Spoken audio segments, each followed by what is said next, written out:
Zainab a grandi dans une large famille de 3 dont 2 frères, entourée de génération en génération de famille quand elle grandissait. Cela a engendré en elle l'amour familial et le respect puis le sens d'altruisme. Dès l'âge de 16 ans, elle est orpheline. Elle a été élevée par sa grand-mère, dont elle supportait des charges financières tout au long de leur vieillesse.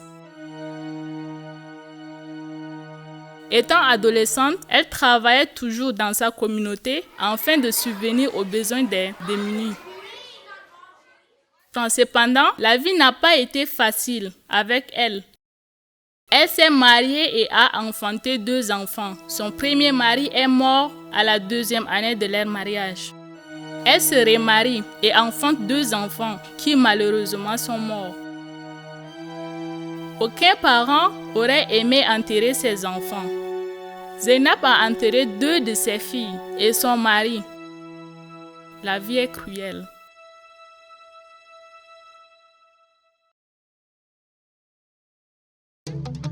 Zainab est déterminée de pourvoir aux besoins de ses enfants, mais l'argent lui faisait défaut. À défaut d'argent et peu d'opportunités, elle ne peut que voir un futur sombre pour une femme de son âge.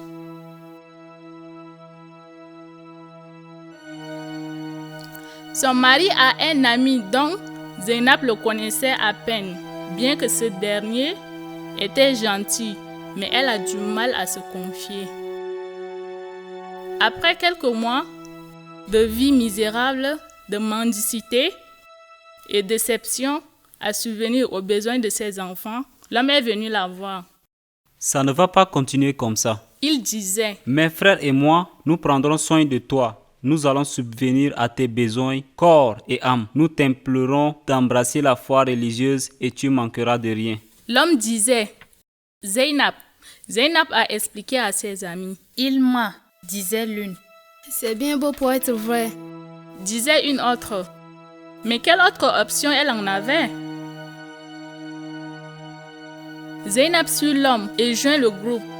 Elle apprenait leur idéologie pour une période donnée, bien qu'elle trouvait destructive. Mais autant que ses enfants ont à manger ou s'abriter et se faire soigner, pour elle, c'est l'essentiel. Par la suite, le nombre de femmes s'augmentait et la maison ne les contenait pas. Car l'homme recrutait d'autres femmes, ce qui a engendré un déficit alimentaire et financier.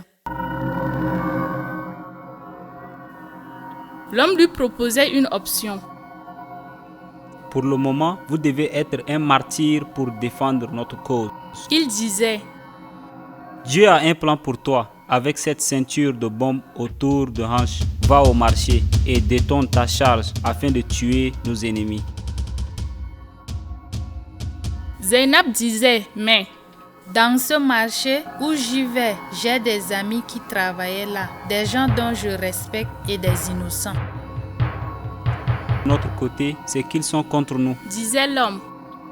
Zainab savait que c'était pas juste. Alors, elle ne va pas le faire.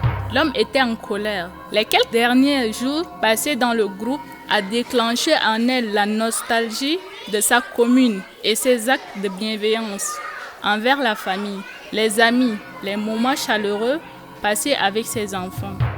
Elle voudrait revivre ce moment de sa vie.